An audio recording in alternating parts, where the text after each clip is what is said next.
Hola, bienvenidos a una nueva mesa redonda IT. Me acompañan algunos de los principales proveedores de la industria para debatir sobre cuál puede ser el camino para una adecuada y segura estrategia de datos en torno a la gestión, la inteligencia y la analítica de los datos.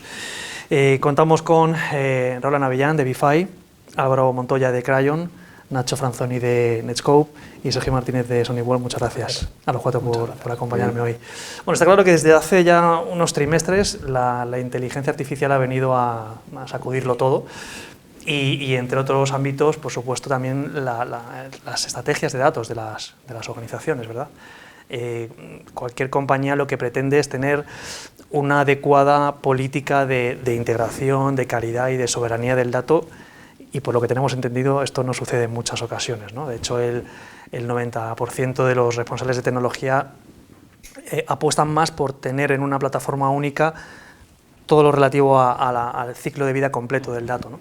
Bueno, me gustaría, si quieres, Roland, empezamos por ti, que nos dierais una primera apreciación de cómo estáis viendo esta llegada, la afectación de la inteligencia artificial en estas políticas de las empresas a nivel de datos. Mi punto de vista es muy claro porque he sufrido lo que es la gestión del ciclo de vida de los datos en diferentes roles profesionales y he sufrido lo que es no tener una buena política a nivel de ubicación de datos, calidad del dato, homogeneización del dato, para poder explotar ese dato y sacarle partido, ¿no? Es decir, si no tienes las premisas necesarias de los datos no vas a poder nunca sacar partido. Entonces, si partimos de la base que hay un buen tratamiento, una buena gestión, una buena ubicación y se ubican todos los datos en el mismo lugar, yo creo que tiene un área muy positiva y es que se puede hacer una buena explotación de datos y sacar unos insights muy enriquecedores para los que realmente van a sacar provecho de esa explotación de datos. Por otro lado, también la IA en el análisis de datos puede tener una serie de peligros y es que si entrenas un modelo con una serie de datos y esos datos están todos, pero todos, es decir, los que no deberían de estar también están ahí, la IA va a aprender también de ello y pueden dar lugar a algunos errores, ¿no? Y algún susto. Pero vamos, en general lo veo muy positivo. Muy bien, Álvaro, cuéntanos un poco qué nivel de madurez estáis observando. Sí, desde Crayon al final lo que vamos viendo es que no solo el hecho de tener una plataforma tecnológica va a garantizar una estrategia sólida de datos o de IA, ¿no? Nosotros vemos como partes complementarias la parte de procesos y la parte de personas, ¿no? Al final, si tú tienes esos tres bloques bien identificados y cohesionados, la parte tecnológica con una buena plataforma, una parte de procesos donde tú tienes identificado desde lo que son las ingestas, almacenamiento, virtualización, federación y sobre todo eso viene acompañado de una estructura organizativa con un Chief Data Officer o pues todos los perfiles que acompañan a las oficinas de datos o un Data Hub, evidentemente eso va a fortalecer y va a asentar mucho la estrategia del dato. Entonces vemos eso aparte desde Crayon como muy complementaria en esos tres bloques: proceso, tecnología y personas. Muy bien.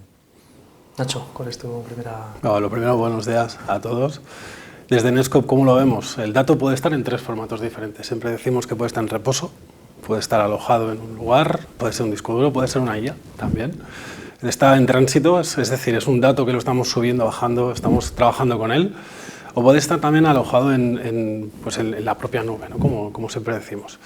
¿Cuál es el gran problema que estamos viendo? Pues que la IA ha venido a cambiar cómo protegíamos el dato. Antiguamente teníamos unas estrategias basadas en ficheros, protegíamos el fichero, el dato que contenía ese fichero, pero con la IA nos estamos dando cuenta que hay datos desestructurados, datos en los cuales no entendemos cómo ese dato está puesto. El ejemplo más claro es un código fuente, por ejemplo, no es un dato per se, es la suma de muchos parámetros. El dato tiene que ser sólido, evidentemente lo has comentado tú en el punto inicial, y sí que desde el punto de vista de seguridad nuestra experiencia nos dice que cualquier plataforma unificada e integrada es una buena estrategia respecto a cualquier, en este caso, protección frente a algo. En el caso concreto del dato, evidentemente, tener una plataforma unificada ayuda a muchas compañías. Muy bien, luego entraremos más de lleno. Sergio, ¿qué nos cuentas de primeras? Yo creo que se han tocado ya muchos palos. Sí. Entonces, pues yo voy a abrir un melón nuevo. Ya está. Venga. No, y evidentemente, pues el dato puede estar donde sea y yo creo que a nivel de ciberseguridad pues da igual, porque como dice un amigo, el cloud es el ordenador de otro, ¿no? Entonces al final da igual dónde lo tengas, sino simplemente qué procesos y qué personas acceden al dato, ¿no?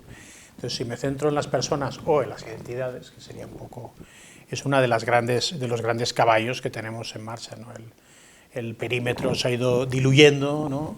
Ha ido desapareciendo, estamos en una época donde bueno, pues el trabajo, el acceso remoto, la ubicación donde sea, el acceso en cualquier momento, en cualquier lugar, pues es lo que reina, pero dos cosas. Primero, quién es el que accede, qué privilegios tiene, y ahí entran pues, las estrategias de zero trust, ¿no? de mínimo privilegio o máxima desconfianza, a qué datos accede y de qué forma autenticamos a esta persona.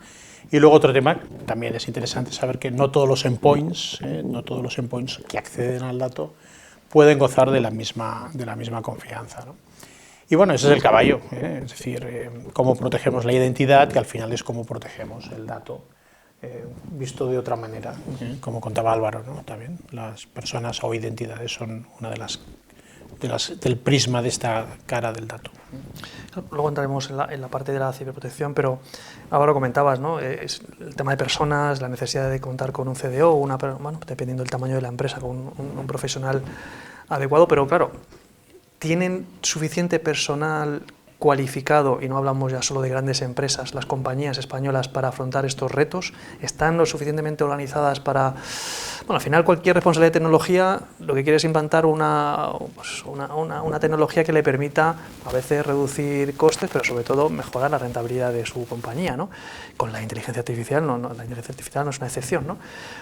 ¿Están suficientemente bien organizadas, cuentan con el personal adecuado para afrontar estos retos, o nuestra sensación es que todavía no? Pues mira, lo que venimos observando es que afortunadamente sectores como banca, ocio, seguros, industria, retail, servicios, cada vez más incorporan a sus estructuras esas figuras. Incluso sector público, ¿no? Que comparando sector público con el sector privado, pues había muchas diferencias. Por dar un ejemplo que me gusta a mí mucho, el sector público, hablar de la Secretaría General de la Administración Digital, ¿no? Que se creó hace 8 años, en el 2016, y lo que busca o promulga es potenciar la transformación digital de toda la Administración General del Estado. Y entonces eso yo creo que ayuda mucho al sector privado a mirarse por primera vez en el sector público y en desarrollar esas estrategias con perfiles y personas de datos y de IA. Yo personalmente creo que hay un proceso iniciado, ¿de acuerdo? Yo estoy de acuerdo con lo que dice él, pero desde luego si ya hay carencias a nivel de recursos humanos para obtener personal cualificado en el mundo IT en general, en el mundo de especialistas en IA, creo que estamos en los primeros pasos, ¿no? Yo creo que faltan dos cosas, fundamentalmente es una a nivel de C-levels, ¿no? de directivos, diseñar realmente una estrategia clara, definida, que afecte de una manera holística a toda la organización y que involucre a todos los responsables de cada área dentro de esa estrategia. Creo que eso es una carencia en general. Y la segunda parte es, creo que hace falta también un reciclaje, ¿no? Es decir, que haya gente que se vaya readaptando a la IA y que venga de otras áreas. Me viene a la cabeza Data Scientist, Business Intelligence especialista, es decir, que haya gente que se vaya quizás saltando un escalón superior para cubrir lo que va a venir, que sí, está claro que va a venir. ¿Y por ahí hay una resistencia, o sabéis, hay una resistencia de los que vienen de otras áreas para dar ese salto, o que las compañías no están apostando por formar adecuadamente a sus...? Ahí ya no estoy tan metido en la área de recursos humanos, pero posiblemente puede haber una resistencia, o quizá hace falta fomentar a nivel de posicionamientos económicos o beneficios, no lo sé. Yo creo que estamos en pleno proceso de adopción. ¿Y eso qué significa? Que como buena adopción requiere una serie de tiempo. Personal cualificado normalmente significa siempre 2 puntos, ¿no? Formación y experiencia. Entonces, en plena adopción, conseguir a alguien que tenga mucha experiencia es muy complicado. Yo lo que estoy viendo cada vez más es personal de ciber que la parte de ciber ya es un experto como tal, está haciendo el salto a la parte de IA. Quizás desde el punto más, es cierto, desde el punto de cómo protejo la IA o cómo protejo el dato, pero es verdad que lo que estoy viendo es que cada vez más hay un reciclaje dentro de la compañía por la dificultad en conseguir a gente fuera, en el cual además yo creo que es muy beneficio para todos, ¿no? El momento en que tú estás en un expertise o te posiciona la empresa en un expertise nuevo, que además te abre muchas puertas, yo creo que es muy bueno para todos. Sí, totalmente de acuerdo con lo que dice Nacho. Al final, en la curva de adopción de las tecnologías en las compañías, siempre hay lo que se produce lo que se llama un gap, ¿no?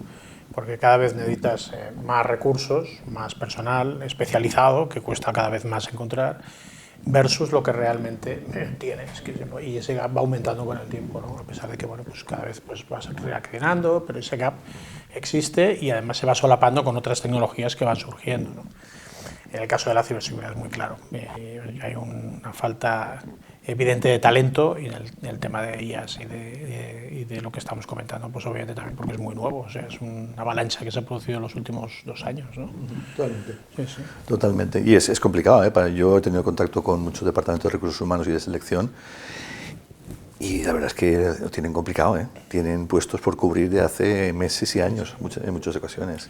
Entonces, la dicotomía yo creo que también es ¿qué hago? ¿Formo internamente o busco talento fuera? ¿No? Y es un tema complejo, ¿eh? Yo pues hablaba un poco... Esa es otra, o externalizo. O externalizo, ¿no? perdón, es verdad. O el outsourcing, efectivamente. Sí, sí, sí. El outsourcing, que yo creo que es una solución efectiva, quizá no la más económica, pero desde luego te saca del apuro. Sí. Sí, pero para tener una estrategia sólida, tienes que, a lo mejor el outsourcing sí que te va a dar un resultado a corto, pero si una organización quiere tener un roadmap estratégico, tiene que empezar a formar y tiene que abordar esos retos formando e invirtiendo en sus recursos propios y buscando gente.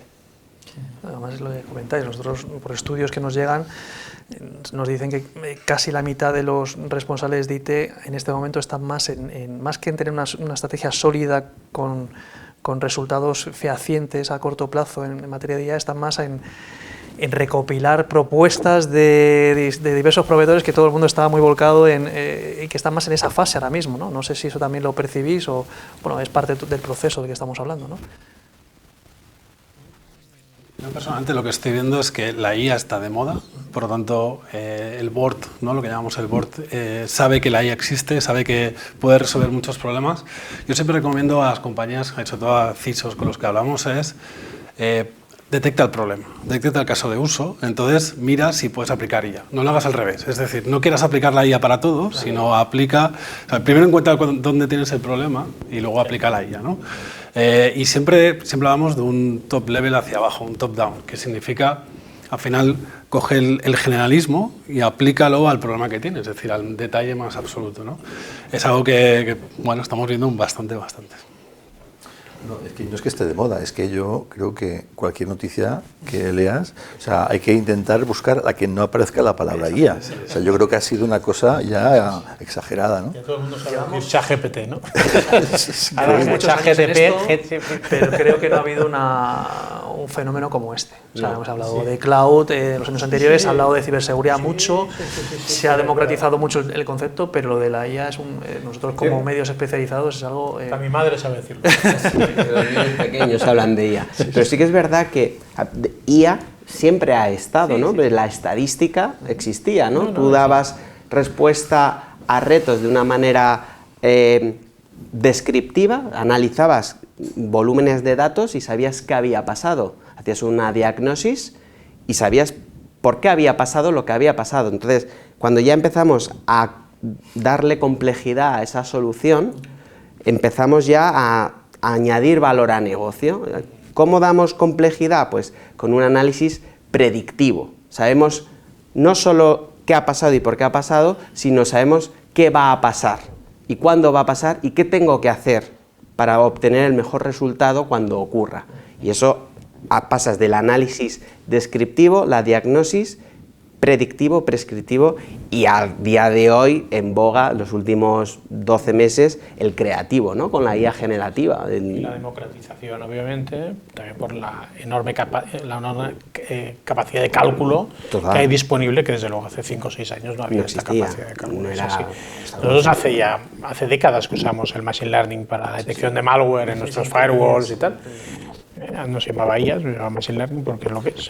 Yo, Pero- sí, un poco a título humorístico, ¿no? Ayer leía 2 artículos, uno relacionado con las nuevas generaciones y la posibilidad de que sean conscientes de la meritocracia y el esfuerzo por conseguir cosas, ¿no? Es decir, o sea, la cultura del esfuerzo en las nuevas generaciones, por un lado, y por otro me llegaba un artículo que me invitaba a inscribirme a un curso de ingeniero en prompts, ¿no?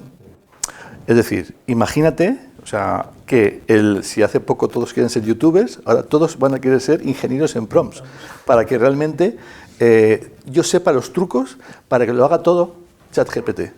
O sea, imagínate eso en contraprestación con la cultura del esfuerzo, ¿no? Me sacan hojas cheat de cómo, Exacto. cómo usar correctamente Plantillas. las 20 preguntas, la forma de preguntar a no sé qué, plantillas, cosas. plantillas de cómo preguntar para sacar el máximo aprovechamiento a ChatGPT. Pero yo hago una pregunta, ¿y eso es malo?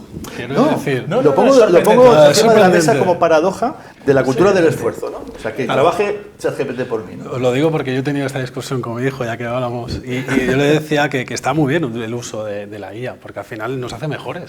Yo he hecho papers donde me ha ayudado la IA a redactarlos mejor o a corregir errores del mismo, pero es verdad que tengo una base con la cual yo puedo confrontar, ¿no? Es que tu si caso eso es está bien o no. diferente. Es que tu caso es diferente Claro. porque ya vienes de un pozo. Tenemos sí, un sí, background eso es. Claro, muy potente. claro, no tiene nada Es que una ver que tú formación. tengas un background, una formación, una experiencia, que te lo has trabajado. No es usar el traductor o no es usar el corrector ortográfico, no. Esto es mucho más potente y tiene un calado más potente.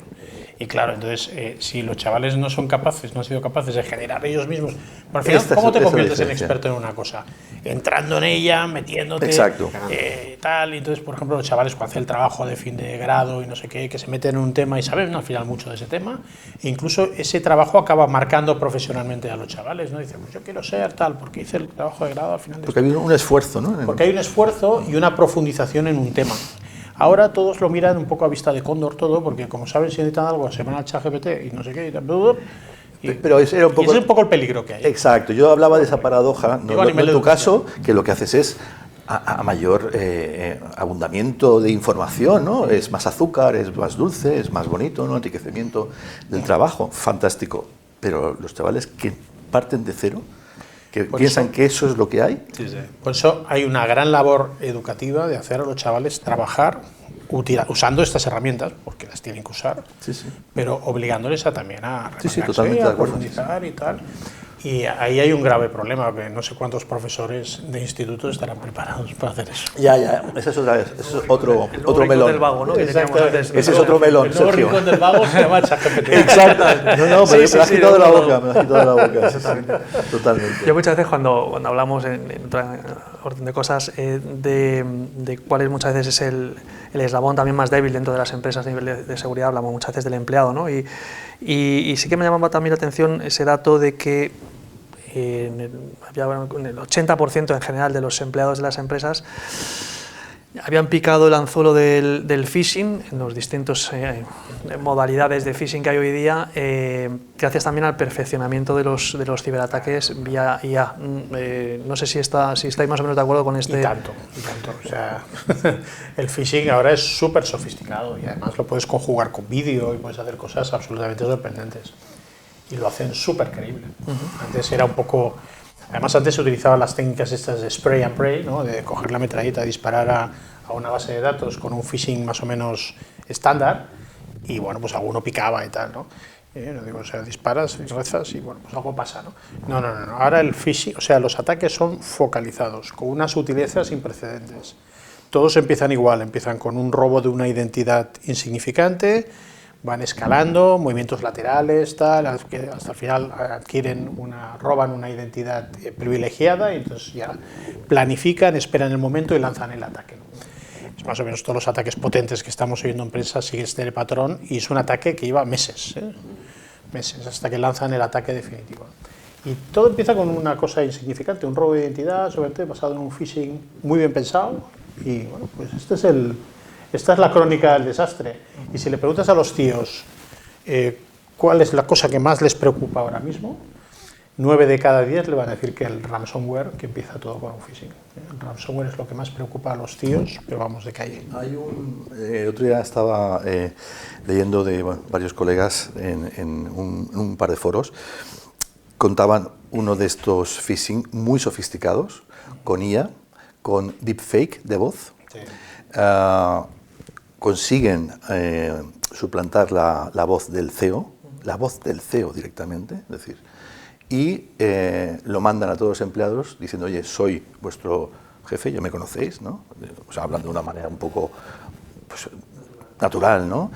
Diciendo que por favor me gustaría que hicierais un donativo, porque para el siguiente ejercicio queremos hacer una donación a no sé dónde, etcétera, etcétera. Es decir, contando una cosa más o menos creíble a los empleados, y los empleados pinchando en el enlace para hacer la donación, con la voz del CEO, suplantada. Esto es algo ya que esa IA generativa es el lado oscuro de la IA generativa, ¿no? Está haciendo estragos ya. Sí, sí, o vídeos incluso. Con vídeos. O vídeos incluso. Vídeos, ¿no? Yo hablo de voz, pero incluso el vídeo también. Esto ya ha pasado en algún asalto a alguna empresa en China y tal, hay un caso por ahí documentado, utilizando vídeos del CEO dirigiéndose al Consejo de Administración todo online, en un Teams o lo que sea. Exacto. Que es una suplantación en toda regla. Sí, sí. ¿Os acordáis cuando los phishings tenían las faltas de ortografía sin sentido? Hemos pasado al tema del vídeo. Yo además lo hilo con una cosa que os comentaba al principio, del tema del perímetro, ¿no? Es decir, cuando estamos detrás o delante de equipos o equipamiento de seguridad, bueno, pues puedes estar más o menos resguardado, pero estamos hablando de teletrabajo, de que accedemos a Internet desde el móvil, es decir, estamos accediendo libremente a un entorno donde nos pueden venir pues, un vector de ataque, que es el más conocido, que es el phishing. Y luego, vamos a hilo con otra cosa, ¿cuántas cuentas de correo tenéis vosotros? Diréis 3, 4, 10. Es decir, muchas veces las compañías, y lo hablamos mucho, ¿no? Que protegen el correo corporativo, pero ¿y las otras 9? ¿Tenemos que seguir formando a los usuarios? Por supuesto que sí. También deciros que hay soluciones en el mercado donde ayudan a que esté donde esté el usuario poderlo proteger. Al final, el móvil, en un correo nos podemos ver que igual el correo no se parece, pero en un móvil es muy difícil. Hay mucha menos información y nuestra toma de decisiones es muy activa. De hecho, el otro día leía un artículo que decía que al día tomamos 30.000 decisiones diferentes. 30.000, desde qué calcetines nos ponemos hasta si abro o no ese link que aparece cuando me pilla cocinando o relajado. Entonces, delante de 30.000 decisiones es fácil equivocarse. ¿Nos pasa a nosotros? Sí, hay 3 datos que, un poco preparando la mesa redonda, saqué sobre el phishing y dice que según el CISA el 84% de los trabajadores caen en la trampa pasados 10 minutos. ¿Vale? Es decir, ocurre y a los 10 minutos empiezan a pensar, ¿no? Que joder, el 70% de los archivos adjuntos o enlaces con el malware no son bloqueados por los usuarios, ¿no? Y solo el 13% de los afectados informaron del intento de phishing a sus empresas, ¿vale? Es decir, el 13%. Hay casi un 80-70% que no informan. Con lo cual, entre que reaccionan tarde, ¿no? Y no todo el mundo informa, es decir, es mucho más grave aún que todo esto, ¿no? Lo que decía, que todos los ataques empiezan con un phishing más o menos sencillo, que nadie se da cuenta, Pero mira, ya estás dentro. Ya estás dentro. Entonces, claro, se puede escuchar a tal, acceder a no sé dónde, en los logs, tal, exacto. Pivotado, y ya está. Nosotros estamos viendo una tendencia muy grande que no solo es el phishing, sino es luego la entrega del documento que yo me descargo, el PDF, el ejecutable, lo que fuera. Antiguamente yo me acuerdo, en mi época, que yo generaba un servidor, luego publicaba en internet, ponía el fichero ahí y luego pues hacía esa campaña de phishing. Hoy en día es tan sencillo como poner ese fichero en una plataforma muy conocida, no quiero dar nombres, pero... por Google, por Microsoft, tampoco escoger uno, pero ¿por qué? Primero porque es gratis, ¿sabes? Es decir, y segundo porque ¿quién va a bloquear Microsoft o Google? Es decir, recojo una aplicación de reputada confianza, pongo ahí el fichero, ya me lo hace todo, es decir, está en el cloud, está cifrado ya por defecto, y luego lo que tengo que hacer es distribuirlo. Pues esas herramientas o esas aplicaciones cloud es muy complicada luego. es complicadísima. Al final, nosotros siempre recomendamos, oye, descífralo todo, da igual si el usuario está con el móvil o no, y al final la idea es inspeccionarlo todo, no hay otra forma. Y además añadiría una cosa que venimos nosotros detectando desde hace años, y este año se ha doblado el número de incidentes vinculados a esto, y es el tráfico encriptado. El hecho de que entre el 70 y el 80% del tráfico en Internet está cifrado, hace que muchos de los dispositivos perimetrales, aunque ya hemos dicho antes que el perímetro es otra cosa, ¿no? pero sigue habiendo dispositivos que intentan verificar que lo que llega a nuestro endpoint es correcto o no es correcto. Pero claro, si está cifrado y no hemos habilitado los dispositivos para que puedan desencriptar y ver qué es lo que hay dentro de ese tráfico, que ese fichero es malicioso o no es malicioso, pues estamos vendidos, ¿no? Ya digo, los dispositivos perimetrales solo hacen su trabajo entre un 20 y un 30% porque nadie los habilita con certificado digital para desencriptar ese tráfico. Está encriptado y no puedes hacer nada. Claro, yo, en nuestro caso, y con las soluciones de BiFi de autenticación, hacemos mucho foco en intentar que no ocurra en primera instancia, es decir, no que ya haya entrado y que lo detecten los firewalls, los endpoints, sino que no llegue a entrar. Esa es un poco la primera fase, la preventiva, efectivamente. La autenticación, nosotros utilizamos una plataforma compuesta por una parte biométrica en el dispositivo móvil, y eso hace que realmente cada usuario tenga una especie de autenticador en su bolsillo para entrar en cualquier lugar, ¿no? Es una parte importante. ¿Cómo entendéis los demás? Hablabas tú antes de estrategias Zero Trust. ¿Entendéis que deben ser un conjunto de medidas exclusivas de Zero Trust para combatir a este nuevo tipo de ciberataques? ¿O cómo apostáis los demás por ello? Bueno, es lo que he dicho antes al principio. Bueno, el perímetro se ha migrado a la identidad y entonces es lo primero que hay que proteger y partir de un instante de máxima desconfianza e ir construyendo la confianza hacia una identidad es la forma de hacerlo. Nosotros hemos invertido, de hecho hemos comprado ahora al principio de año una compañía que se llama Banyan Security y estamos dándole una vuelta de calcetín a todo el tema de acceso remoto basado en la identidad y el dispositivo que accede, que al final el dispositivo es la identidad, dicho de alguna, porque las identidades acceden a través de dispositivos, ¿no? Incluso a través de múltiples dispositivos, por eso es bueno centrar el dispositivo. Y es uno de los esfuerzos que está haciendo Sony Ball en este sentido. Pero vamos, hay mucho camino por recorrer. Es indudable que la identidad es importante. Yo añadiría también el tema del dato, ¿no? Volviendo al punto inicial de esta mesa redonda. El dato, al final, cuando te hacen un ataque de ransomware, lo que te secuestran es el dato. Al final es el bien más preciado. Entonces, al final, la capacidad da igual donde esté el usuario, de tener la clasificación en tiempo real de ese dato, porque claro, ¿qué es importante y qué no lo es? ¿No? Es otro punto más, ¿no? ¿Qué significa el dato? ¿Cuánto de ese dato que yo tengo en mi compañía es importante? ¿Dónde está ese dato? Y yo os hago una pregunta. ¿Cuándo fue la última vez que borrasteis un fichero en vuestro ordenador? O en el cloud, ¿os acordáis? O un correo electrónico. O un correo, y seguramente estuviera en el escritorio es porque me molesta, pero realmente hace 5 o 10 años los tenías que ir borrando porque el almacenamiento tenía un limitado. Ahora no, ahora yo qué sé dónde está el dato. Menos mal que tengo el indexador del ordenador que me lo indexa todo, ¿no? Estoy acordado de una cosa que hablábamos con él, de los padres, sus padres, que la capacidad que tiene el ser humano de si le das 100 metros cuadrados los llena, pero si le das 200 los llena también, ¿no? O sea, tenemos una capacidad expansiva como el aceite de llenarlo todo de cosas o de datos o de lo que sea, ¿no? Sí. Bueno, díselo a los adolescentes y las fotos, ¿eh? Sí. ¿Os acordáis cuando se había que pagar por revelar carretes? Sí, sí. Pues esto es igual, ¿no? Llega a tarifa plana de fotos, llega a tarifa plana de datos, tarifa ¿vale? plana de riesgos. Tarifa plana de riesgos, es decir, o sea, y al final pues estamos en un mundo de tarifas planas, ¿no? Y eso conlleva pues que es ingobernable, ¿no? El dato tiende a ser ingobernable por su extensión infinita, ¿no? Es una realidad, ¿no? Nosotros, nuestra experiencia al final lo que vemos es que muchas compañías han intentado esa clasificación, ¿no? del dato que tenían, pero al final, ¿cómo lo hacían? Basándose en el fichero. Y al final el fichero yo considero que no sirve de nada, porque al final sí, yo puedo mover un fichero a WeTransfer, pero ¿y si copio contenido y lo pego en ChatGPT? Estoy automáticamente, librando cualquier batalla, está perdida ya. Yo ahí, fíjate que ese punto nosotros lo tenemos muy dentro de nuestro roadmap, de todos los productos y sobre todo el foco que estamos haciendo en la gobernanza de ese dato y en el acceso privilegiado. no todos los datos merece la pena que haya una inversión detrás.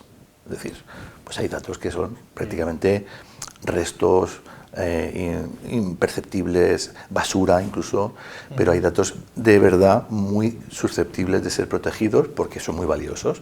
Ahí es donde entramos nosotros. Es decir, ¿qué perfil tiene acceso a esos datos? Hay que hacer un perfilado previo de qué personas, no todas las personas necesitan tener un acceso privilegiado dentro de una organización. Entonces, una vez que tenemos esos privilegios otorgados, es donde entramos nosotros para que haya una autenticación previa de quién está accediendo a ese lugar. Con lo cual te quitas de mucha inversión en el resto, que no hace falta.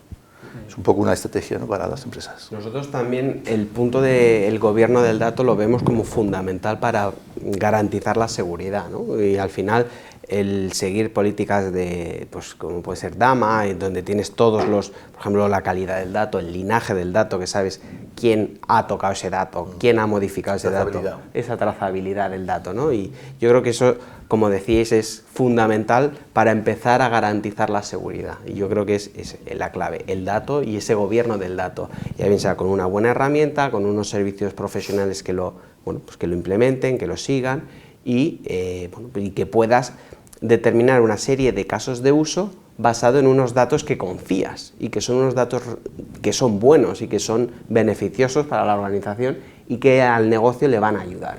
Totalmente. Volviendo al tema del Zero Trust que comentabas, a mí me gustaría añadir el tema del contexto. ¿Y qué se entiende como contexto? ¿Quién eres? La identidad, desde dónde lo haces, el dispositivo, pero también dónde te conectas, ¿no? Y si nos vamos a un caso típico de compañías que tengo Office 365. No sé si todos usáis Office 365 o no, pero os aseguro que el portal.office.com es la misma web para todos. Esa sería la aplicación. Pero me voy a un punto más, que desde Netscope abogamos mucho, que es la capacidad de trabajar con la instancia. Es decir, todos nosotros usamos esa aplicación, pero cada uno de nosotros, diferentes compañías, tiene una diferente instancia. Pues cuando hablamos de proteger la información, hablamos de, oye, a Nacho no le dejo acceder a una instancia que no sea la corporativa. Ya estamos haciendo fijaros, un primer contextualización de protección del dato. No puedes acceder a otra aplicación o a otra instancia de Office 365 que no sea la corporativa. Si te conectas a otra, y quizás te voy a dejar, pero no te dejo que te hagas un upload de información. ¿No? Y fijaros cómo al final hay herramientas que permiten contextualizar, pues en este caso la seguridad del dato, a usos cotidianos como es eso, el OneDrive, el SharePoint, el Google Drive. No quiero todo decir Microsoft, pero yo creo que al final pero estoy de acuerdo contigo, que es que al final es tan sencillo como que ese dashboard que está manejado por qué persona, ese administrador, es el que tiene que realmente tener una coherencia en por qué todo el mundo tiene que acceso a todas las partes, a todos los lugares y ubicaciones, ¿no? Instancias, da igual que sean nube privada o pública. Al final hace falta una coherencia. Y ahí se evitarían muchos problemas si hubiera una coherencia en cuanto a qué personas necesitan acceder. No tarifa plana, ¿no? ¿Por qué no hay esa coherencia? ¿Porque simplemente por falta de tiempo? Yo creo que por estrategia, fíjate. Bueno, también en la pandemia hubo un poco de barra libre de todo, hay que dar acceso VPN a todo el mundo, hay que puede ser rápido. Y entonces se difundieron políticas erróneas y claro, hay que desandar ahora ese camino y en muchos sitios no se ha hecho. Diría yo, posiblemente es una de las razones, seguramente hay muchas más, pero yo creo que una parte empezó ahí y seguramente... Sí, porque era como que el hilo umbilical de tu oficina pasaba a tu casa, ¿no? Y decía, oye, por lo menos si estás en casa, a que accedas a todo, ¿no? Sí, sí. Entonces, como los administradores iban de bolido y tal, y barra libre... Ya tenían bastantes problemas administradores para gestionar a la gente. Hay una tira de Gilbert, no sé si conocéis, el buenísima, hace ya en el 2016, que hacía una tira de 3 viñetas, que decía, un usuario a otro le decía, compárteme un fichero. Y el otro decía, ¿y cómo lo vas a compartir? Y el otro le decía, si la suerte es que lo encuentres. A través de WhatsApp, a través de Slack, a través de Teams, a través de Dropbox, a través de WeTransfer.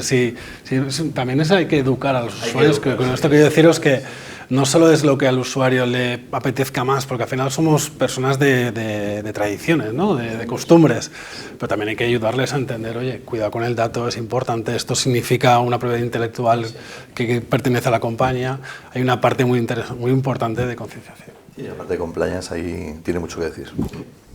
Estamos hablando, y lo comentaba Roland, del lado oscuro de la inteligencia artificial, pero bueno, también a los proveedores os está ayudando también a combatir más eficazmente los nuevos ciberataques? ¿Cómo está sucediendo esto? ¿De qué manera también como proveedores os estáis aprovechando de esta nueva tecnología? ¿O todavía queda camino por recorrer para Hombre, queda mucho camino por recorrer. Al final es que el entorno ha cambiado muchísimo en los últimos 5 años, por decir algo, pero vamos, pero mucho más, ¿no?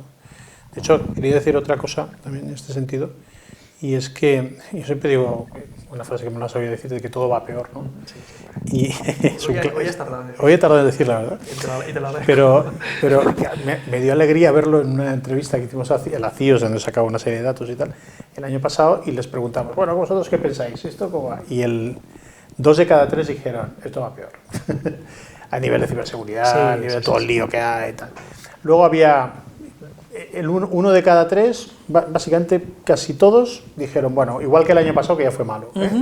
Y solo había un 5% optimistas. O sea, el lío que hay es bastante grande, hay una invasión de muchísimos conceptos, de muchísimas cosas, va a toda una velocidad infernal.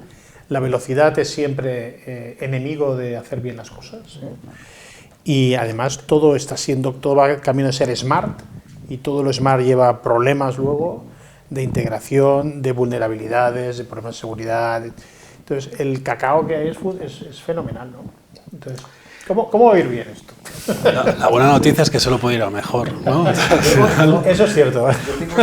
Yo tengo, como Sergio, tengo una teoría en general con la tecnología y el lado bueno y malo, ¿no? Eso hace un poco Star Wars, ¿no?